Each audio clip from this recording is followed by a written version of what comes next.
Bersama saya Azlin Arif dalam rentasan berita edisi 759. Antara paparan utama. Langkah Sheraton lahirkan menteri tidak kompeten. Mampukah ahli parlimen merungkai sokongan Misteri Muhyiddin? Lonjakan COVID-19 salah Syafiee Apdal? Akhirnya bersatu ditinggalkan.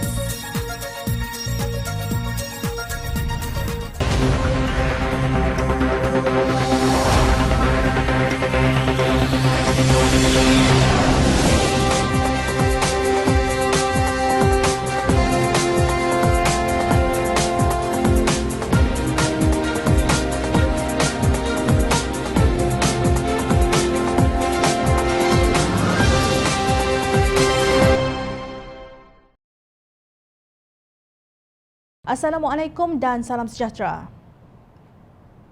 Naib Presiden Amanah Datuk Seri Dr. Mujahid Yusof Rawak mengajak kita membuang sial langkah Sheraton.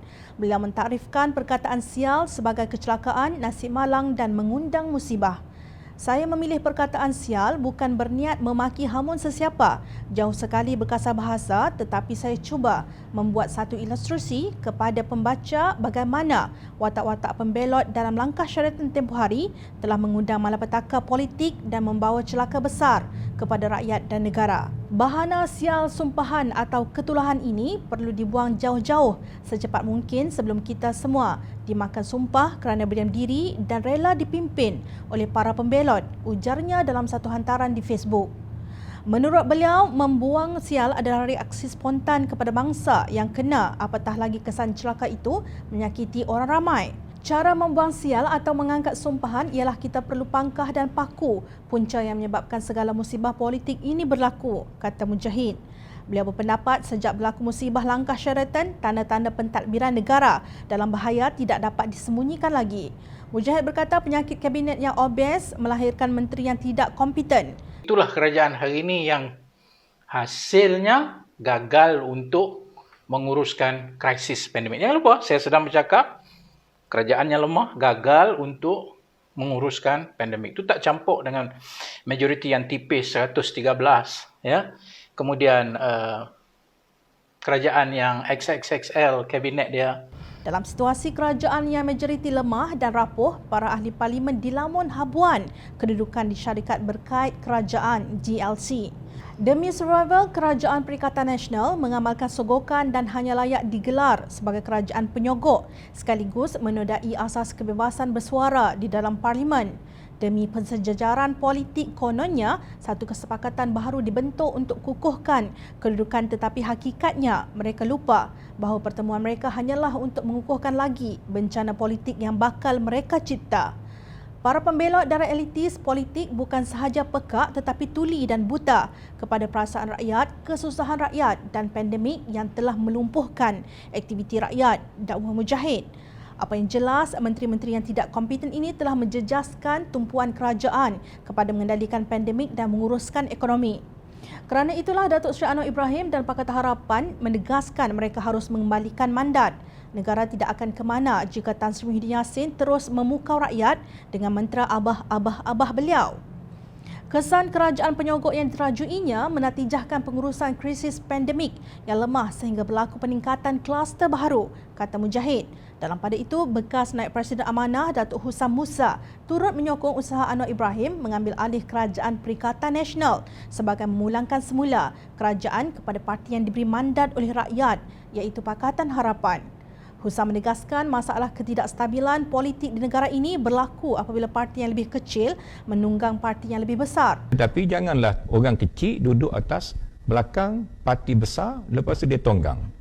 Macam Mullah Lidi naik belakang naga, dia perintah naga. Tak kenalah macam tu. Ya. Itu yang jadi tak stabil, ya. Tidak natural, tidak semula jadi, ya.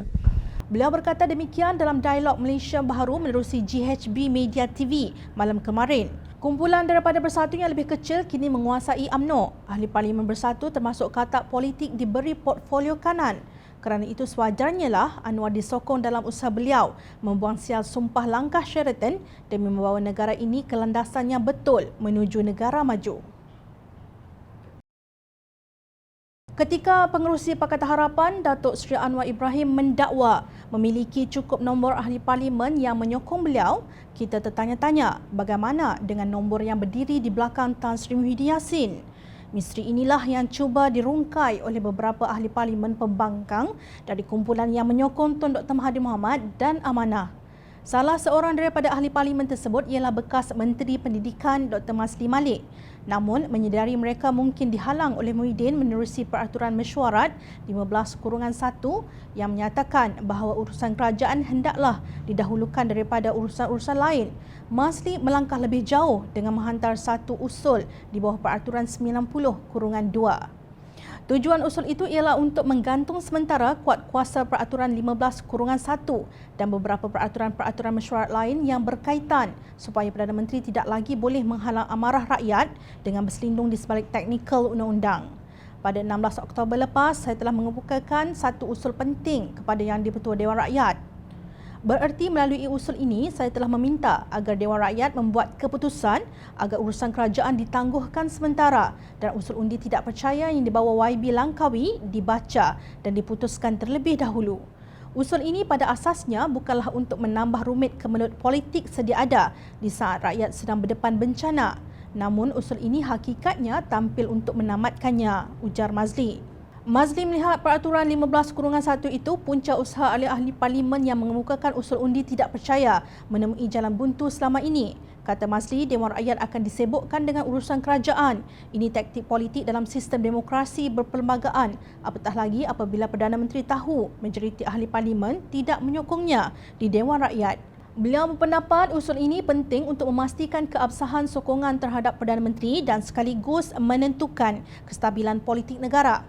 Demokrasi bukan semestinya aparatus sang penguasa sahaja, tetapi juga ruang untuk rakyat menyuarakan pandangan mereka dan pandangan itu harus didengar, dibincang serta dibahas. Itulah fungsi utama Dewan Rakyat. Dewan Rakyat tidak boleh digunakan untuk mencari alasan dan peraturan untuk menjebelahi kerajaan sahaja, tegasnya. Beliau menyangkal pandangan Yang di-Pertua Dewan Rakyat, Datuk Azhar Azizan Harun. Yang di-Pertua Dewan Rakyat telah terkilaf apabila menyatakan bahawa satu-satunya cara untuk usul tidak percaya boleh mendapat laluan untuk diputuskan oleh Dewan Rakyat ialah dengan berunding bersama pihak kerajaan. Ini bukanlah hakikat sebenarnya kerana masih ada cara dan lunas lain yang dibenarkan oleh peraturan mesyuarat itu sendiri, ujarnya. Terdahulu dalam wawancara bersama Akhbar Sinar Harian, Mazli mengkritik Menteri Perikatan Nasional bukan sahaja tidak cekap dalam tugas mereka tetapi turut melanggar undang-undang. Di mana Menteri Kesihatan ketika kes COVID-19 mencecah lebih 800 kes hari? Di mana Menteri Pendidikan ketika anak-anak tidak lagi boleh ke sekolah untuk belajar? Di mana Menteri Pengajian Tinggi ketika anak siswa kita dalam kesusahan? Bagaimana pula dengan menteri yang melanggar undang-undang kuarantin tetapi masih bebas berbanding rakyat biasa? Soalnya, beliau merujuk kepada Menteri Perusahaan Peladangan dan Komoditi Datuk Dr. Muhammad Khairuddin Ahmad Razali yang gagal menjalani kuarantin rumah sekembalinya dari lawatan di Turki. Jelas negara kita sedang berhadapan dengan krisis kemanusiaan dan krisis kepimpinan. Ini kerana kepimpinan kerajaan Tebuk Atap adalah diragui kestabilannya. Ia dianggotai oleh barisan kabinet saiz XXL yang tidak efisien. Seluruh dunia sedang menyaksikan negara kita semakin jauh tergelincir dari landasan menuju ke taraf negara maju. Bekas Ketua Menteri Sabah Tan Sri Musa Aman menyalahkan Datuk Seri Shafie Apdal dan Warisan Plus sebagai punca sebenar peningkatan kes COVID-19 di Sabah dan seluruh negara. Beliau menggesa Warisan Plus mengakuinya dan bukannya untuk menyalahkan dirinya dan Kerajaan Gabungan Rakyat Sabah GRS. Tidak berpuas hati dengan kekalahan mereka, hari ini kita dapat melihat pemimpin Warisan Plus dan Pakatan Harapan sewenang-wenangnya menuding jari termasuk pemimpin veteran DAP Lim Kit Siang yang dengan mudah menyatakan cubaan saya menggulingkan Presiden Warisan Shafie Apdal membawa kepada pilihan raya negeri, katanya dalam satu surat terbuka. Musa menuduh Teresa Kok melirukan rakyat apabila berkeras menyatakan pilihan raya negeri Sabah berpunca daripadanya kerana cuba menggulingkan Kerajaan Warisan Plus dengan membentuk kerajaan pintu belakang dan sebagai dosa utama yang menyebabkan peningkatan kes. Saya ingin mengingatkan Teresa Kok, Pakatan Harapan dan Warisan Plus dan sesiapa sahaja pemimpinnya bahawa Pakatan dianggotai DAP Keadilan dan Amanah yang menyokong penuh Syafiee dalam menasihati Tuan Yang Terutama untuk membubarkan Dewan Undangan Negeri Sabah bagi membolehkan pilihan raya negeri diadakan. Syafiee mendesak pilihan raya diadakan kerana menyedari beliau hilang keyakinan majoriti ahli Dewan Undangan Negeri. Beliau sepatutnya bertindak sebagai seorang budiman namun memilih untuk menasihati Tuan Yang Terutama supaya membubarkan Dewan Undangan Negeri dan mengadakan pilihan raya walaupun menyedari kesan melakukannya di tengah-tengah pandemik. Beliau boleh memilih untuk meletakkan jawatan secara bertanggungjawab atau membawa Sabah ke kancah pilihan raya ketika pandemik COVID-19. Beliau membuat pilihan yang jelas salah dan mementingkan diri sendiri, ujar Musa. Musa juga menegaskan bahawa beliau dan 32 bekas wakil rakyat yang menyatakan sokongan terhadapnya untuk membentuk kerajaan negeri pada 29 Julai 2020 lalu tidak pernah memohon Dewan Undangan Negeri dibubarkan atau pilihan raya diadakan di tengah-tengah pandemik COVID-19. Malah katanya beliau telah memohon penangguhan pilihan raya di Mahkamah Rayuan dan Persekutuan kerana tidak mahu membahayakan nyawa rakyat. Jelas peningkatan mendadak kes jangkitan COVID adalah berpunca daripada mereka yang menyebabkan pilihan raya dengan membubarkan Dewan Undangan Negeri. Saya menolak keras fitnah melampau dan tuduhan tidak berasas yang dibuat terhadap mereka yang menyokong saya dan diri saya. Kononnya kami menjadi punca peningkatan kes pandemik COVID-19 di Sabah dan seluruh negara. Kelakar, Musa Aman mahu Syafiee Apdal bertindak sebagai seorang budiman dan bertanggungjawab meletakkan jawatannya setelah 32 wakil rakyat termasuk katak-katak politik bertindak menyokongnya. Adakah beliau sendiri seorang yang budiman apabila memujuk wakil rakyat Sabah melompat dan menyokongnya di tengah-tengah pandemik COVID-19? Sedangkan perbuatan merampas kuasa itu sendiri bukanlah sifat yang budiman dan melencong terkeluar dari garis demokrasi berperwakilan. Sementara itu, menarik untuk ditanya, benarkah beliau terlibat membeli wakil rakyat umpama kraf tangan seperti yang didakwa Syafiee Apdal? Pilihan Raya Negeri Sabah diakui oleh Perdana Menteri Tebu Atap Tan Sri Muhyiddin Yassin sebagai penyebab pandemik COVID-19 kembali mengganas dan puncanya adalah anda sendiri, Musa Aman yang obses mahu menjadi Ketua Menteri Sabah di tengah-tengah negeri Sabah dan negara berhadapan dengan COVID-19. Tidak ada kata-kata yang dapat melegakan kesedihan ahli keluarga yang kehilangan yang tersayang akibat COVID-19 di Sabah dan seluruh negara. Andalah yang sewajarnya berhenti membohongi diri sendiri dan rakyat dengan sandiwara sedih kerana gagal menjadi Ketua Menteri Sabah. Seperti yang dijangka, Bersatu akhirnya diketepikan oleh UMNO dan PAS. Dua parti Melayu terbesar itu dilaporkan bersetuju untuk mendaftarkan kerjasama politik mereka Muafakat Nasional. UMNO mencadangkan perkara tersebut baru-baru ini sebagai amaran kepada PAS supaya berhenti bermain dalam dua kolam. Setiausaha Agung 1 dan 2 gabungan itu, Tan Sri Anwar Musa dan Datuk Taqiyuddin Hassan mengumumkan kepimpinan kedua-dua parti bersetuju untuk mendaftarkan Muafakat Nasional.